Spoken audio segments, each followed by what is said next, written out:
unprovoked murder and assault ay nag-undergo ng napakalalim na investigation.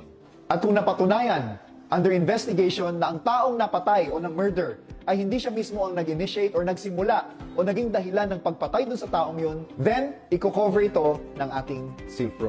Now in the case wherein itong taong to ang naging dahilan o ang nag-cause o nagsimula or nag-initiate ng gulo para siya ay ma-murder or mapatay, then hindi po magiging liable ang ating OVI or ang ating SEALPRO.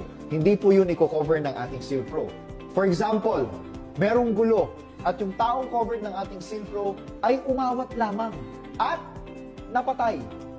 Since yung taong yon ang nag-initiate para siya ay mapatay dahil siya ay umawat, hindi po mako-cover ng ating SEALPRO iyon.